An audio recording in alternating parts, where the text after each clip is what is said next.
Hey my lovely viewers, আসসালামু আলাইকুম। আশা করি সবাই অনেক ভালো আছো। তো আজকের ভিডিওতে আমি এই সুন্দর কোটি ড্রেসটির সেলাইয়ের পদ্ধতি তোমাদের সঙ্গে শেয়ার করব। তো কাটিংয়ের ভিডিওটি যদি তোমরা না দেখে থাকো তাহলে অবশ্যই দেখে নিও। ডিসক্রিপশন বক্সে আমি তার লিঙ্ক দিয়ে দিয়েছি। আর যারা এখন আমার চ্যানেলটিকে সাবস্ক্রাইব করেনি তারা অবশ্যই আমার চ্যানেলটিকে সাবস্ক্রাইব করে পাশে থাকা বেল আইকনটি ক্লিক করে রাখবে। এতে করে এভাবে দুইটা পার্ট করি যে ভিডিওগুলো ওগুলো খুব তাড়াতাড়ি পেয়ে যাবে। তো প্রথমে আমি ঘেরের কাপড়টা ছাড়িয়ে নিয়েছি এবং এর উপরে যেটা জয়েন্ট দিব সেই টুকরো কাপড়টা কেটেছিলাম ওটা এর উপরে রেখে এভাবে কোনা দিয়ে সেলাই দিয়ে দিতে হবে, এই কোনা দিয়ে। ঠিক আছে, সেলাই দেওয়ার পরে এভাবে করে উল্টিয়ে নিতে হবে। উল্টিয়ে নিয়ে এমন করে চাপ সেলাই বসিয়ে নিব। তো নেওয়ার পরে এখন আমি বডির কাপড়টা নিয়ে নিয়েছি। বডির কাপড়ের উপরে পটির অংশটা এভাবে করে মিলিয়ে রাখবো গলার সাইড দিয়ে রেখে এভাবে করে সেলাই দিয়ে দেবো। তো কোনা ঘেঁষে সেলাই দেওয়ার পরে এখানে এই যে এই কোনা থেকে আরেকটা সেলাই দিতে হবে। দেওয়ার পরে মুড়িয়ে ভিতরের দিকে দিয়ে সুচ দিয়ে হাতে তুরপাই করে দিতে হবে। ঠিক আছে, এতটুকু নিশ্চয়ই তোমরা সবাই পারো।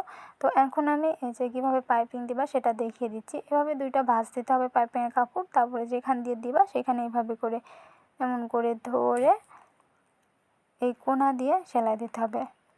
তো পাইপিংয়ের কাপড়ের উপর দিয়ে দেখো কোনা ঘেঁষে আমি সেলাই দিয়ে নিয়েছি। এখন আমি এরকম একটা ফিতা তৈরি করে নিয়েছি।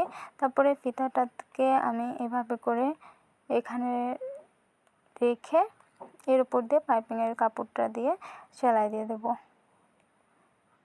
তো সেলাইটা আমি দেখতে পাচ্ছ দিয়ে নিয়েছি।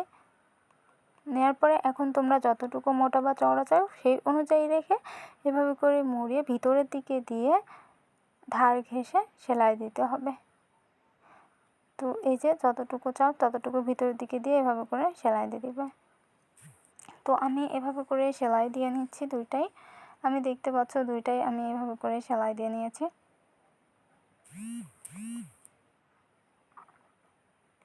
তো আমার কোটিতে তো পাইপিং দেওয়া শেষ। এবারে আমি বডির অংশটা নিয়ে নিলাম। নেওয়ার পরে এখন এই যে এভাবে করে মুড়িয়ে ভিতর দিকে দিয়ে দিয়েছি। এবার কোটির কাপড়টা এভাবে করে উপরে রাখছি। আর অবশ্যই কোটির কাপড়টা সোজা সাইড করে রাখতে হবে এবং বডির অংশটাও সোজা সাইড করে রাখতে হবে। রাখার পরে কোটির দুইটা পার্টই এভাবে করে মিলিয়ে রাখতে হবে, অর্থাৎ আপনাদের কোটি যেরকম হবে আমি যেভাবে দেখাচ্ছি ওভাবে করে রাখবেন। ঠিক আছে, তো রাখার পরে এই যে কাঁধের যে অংশ আছে এখান থেকে সেলাই দিয়ে দিতে হবে। দুইটা সাইডে দেখো কাঁধের সব দিকে আমি সেলাই দিয়ে নিয়েছি। সেলাই দিয়ে নেওয়ার পরে এখন পিছনের পার্টটা নিয়ে নিলাম বডির। তো পিছনের পার্টটা উল্টো সাইড করে রাখতে হবে। এটা যেহেতু এক ঢালা কাপড় তো আমি যেই সাইডে রাখি সেটা কোনো ব্যাপার না, কিন্তু যখন প্রিন্টের কাপড় নেবা এভাবে করে নিয়ে কাঁধ জয়েন দিতে হবে, অর্থাৎ উল্টো সাইড করে নিয়ে। তারপরে আমি এটা এভাবে করে সোজা করে নিলাম। নেওয়ার পরে এখন ঘেরের অংশটা এটার সঙ্গে অ্যাটাচ করার জন্য বডির পার্টটাকে সোজা সাইড রেখেছি এবং ঘেরের কাপড়টাকে উল্টো সাইড রেখে তারপরে আমি সেলাই করে দিচ্ছি। তো এভাবে করে সেলাই দিতে হবে। অবশ্যই আপনারা ডাবল সেলাই দিয়ে নেবেন। তারপর একটা চাপ সেলাই বসিয়ে নিতে পারেন। আর দেখতে পাচ্ছেন কোটির কাপড়টা এভাবে করে উপরে আছে। একইভাবে আমি পিছনের পার্টেও আমি ঘেরের অংশটা লাগিয়ে নিয়েছি। এখন আমি বডির পার্টটা অ্যাটাচ করব। তার জন্য এখানে আপনাদের বডির মাপ যা হবে তার থেকে অর্ধেক নিতে হবে, যেহেতু এটা দুইটা ভাঁজে আছে। তো দুইটা পার্টে যেহেতু আছে, যদি বডি হয় 34 ইঞ্চি তাহলে এখানে 17 ইঞ্চিতে মার্ক করতে হবে, কারণ 17 দুগুণে 34। একইভাবে 32 হলে 16তে মার্ক করতাম। তো এখন একই রকমভাবে আমি কোমরের অংশে করব। কোমর 30 ইঞ্চি, তো আমি এভাবে করে 15 ইঞ্চিতে মার্ক করলাম। 15 দুগুণে 30। এবারে এভাবে করে মার্ক অনুযায়ী দুই পাশে যে মার্ক করেছি সেটা অনুযায়ী এভাবে করে দাগ দিয়ে নিব। দাগ দিয়ে নেওয়ার পরে আমি এটা এই দাগে দাগে শেষ পর্যন্ত সেলাই করে দেব। তো আমি দুইটা সাইডে এভাবে করে দাগ দিয়ে নিলাম। এখন আমি সেলাই করে দিয়েছি, দেখতে পাচ্ছেন একদম এখান থেকে শুরু করে নিচের ঘের পর্যন্তও কিন্তু আমি সেলাই দিয়ে নিয়েছি। এই যে সেলাই দিয়ে নেওয়ার পরে এখন আমি হাতা অ্যাটাচ করব। তার জন্য হাতার কাপড়টা নিয়ে নিয়েছি। এই সাইডটা হাতার নিচের দিকে যাবে আর এই বড় সাইডটা কাঁধে থাকবে। তার জন্য এটা দেখুন এভাবে হবে, এই যে ছোটো সাইডটা এভাবে যাবে এবং ওই সাইড উপরে গিয়ে এভাবে এমন করে সেলাই হবে। তো আমি এখন সেলাই করে দেখিয়ে দিচ্ছি। হাতার কাপড়টা আমি সোজা সাইড রাখবো আর এই যে কাঁধের অংশে যে বড় সাইডটা থাকবে সেটা আমি এভাবে করে ধরে জামার কাপড়টার মধ্যে দিয়ে দিচ্ছি। জামাটা কিন্তু অবশ্যই উল্টো সাইড করে রাখতে হবে, হাতাটা সোজা সাইড করে রাখতে হবে। তারপরে এভাবে করে ভিতরে দিয়ে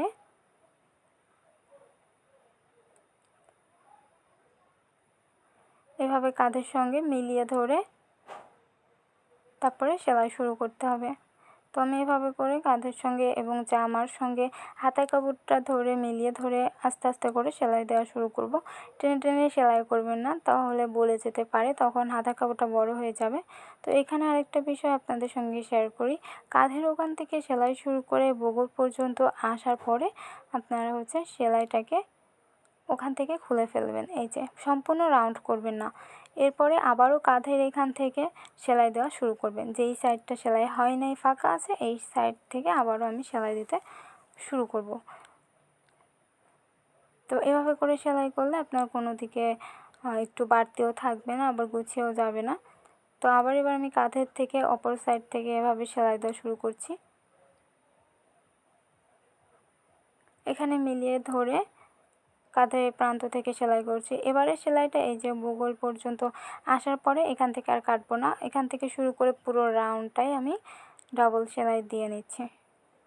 তো এই তো আমার হাতা সেলাই করা হয়ে গিয়েছে। এবারে আমি এটা উল্টিয়ে নিয়েছি। তো উল্টিয়ে নেওয়ার পরে এখন হাতার নিচের এই অংশটা মুড়িয়ে সেলাই দিতে হবে। তার জন্য হাতার কাপড়টাকে এখন আমি এই দিয়ে উল্টো সাইড করে নিলাম। নেওয়ার পরে এভাবে করে মুড়িয়ে সেলাই বসিয়ে দিতে হবে এর উপর দিয়ে। এভাবে করে মুড়িয়ে মুড়িয়ে ধরে টেনে টেনে যদি সেলাই দেন, তাহলে এটা পিকো মতো দেখতে হয়ে যাবে, সুন্দর লাগবে। তো আমি সেলাই দিয়ে নিয়েছি। এখন আমি যে পা একদম নিচের দিকে, অর্থাৎ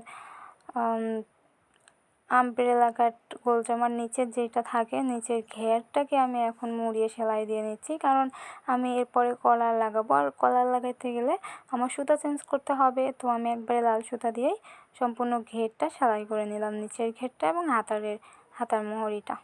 তো সেলাই করে নিলাম। নেওয়ার পরে এখন আমি এই যে বডির অংশটা নিয়ে নিয়েছি এবং এরকম একটা বক্রম নিয়ে নিয়েছি। বক্রমটাকে আমি কলারের শেপে কেটে নিয়েছি এবং এটা লম্বাটা রেখেছি 11.5 ইঞ্চি। তো বক্রমটাকে জাস্ট সিম্পল সোজা করে কেটে এভাবে রাউন্ড করে দিয়েছি মুখের দিকে। এভাবে করে চওড়াটা আমি বক্রমের চওড়াটা কিন্তু 1 ইঞ্চি রেখেছি।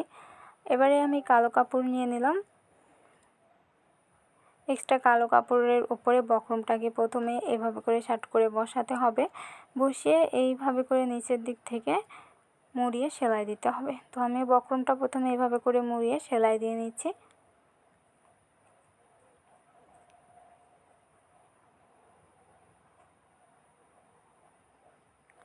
তারপরে এভাবে 2 সুতা পরিমাণ বাদ রেখে কেটে নিচ্ছি। এরপরে আমি আরেকটা কালো কাপড় নিয়ে নিয়েছি, তার উপরে বক্রমের কাপড়টা বসিয়ে এই যে উপর সাইড দিয়ে এভাবে করে বক্রমের ধার ঘেঁষে সেলাই দিব। খেয়াল রাখবেন বক্রমের উপরে যেন সেলাইটা না পড়ে।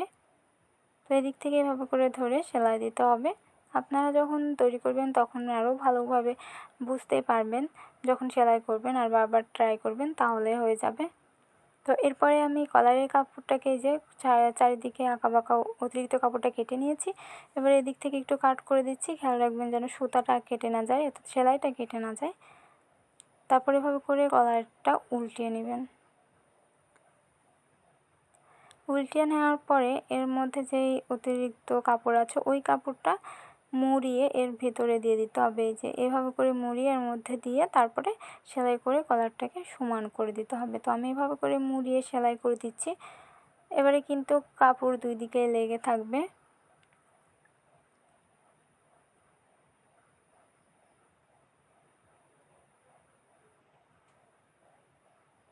তো এই তো এভাবে করে উপরের দিকেও আমি চাপ সেলাই বসিয়ে নিলাম কোনা ঘেঁষে। এবারে আমি জামার কাপড়টা নিয়ে নিব। তো জামার কাপড়টা নেওয়ার পরে এখন কলারের মিডিল বের করব। 2টা ভাঁজ দিয়ে এখানে আমি একটু মার্ক করে নিচ্ছি চক দিয়ে। তারপরে জামার এটাও একইভাবে কাঁধে এভাবে 2টা ভাঁজ দিয়ে মিডিল বের করব। করার পরে মিডিল একটু চক দিয়ে মার্ক করে নিলাম। দেখতে পাচ্ছেন এখানে 2টা ভাঁজ হয়ে গিয়েছে। এই ভাঁজের সাথে সাথে কিন্তু আমার কলারের সেলাইটা হবে। তো কলারটা রেখে এই কাপড়টা এভাবে ভাঁজ করে উপরে রাখতে হবে, পিছন সাইডটা, অর্থাৎ জামার পিছন পাটটা এভাবে ভাঁজ করে কলারের উপরে কাপড়টা তুলে দিয়ে তারপরে সেলাই শুরু করতে হবে, ঠিক আছে। এভাবে ভাঁজ দিয়ে উপরে তুলে তুলে সেলাই দিতে হবে।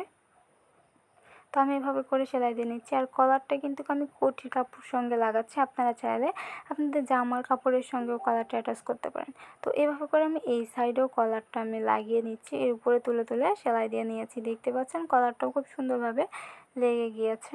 তো আপনারা চাইলে এখানেও কলারটা লাগাইতে পারতেন, নয়তো জামার সঙ্গে আমি কোটির সঙ্গে লাগিয়েছি।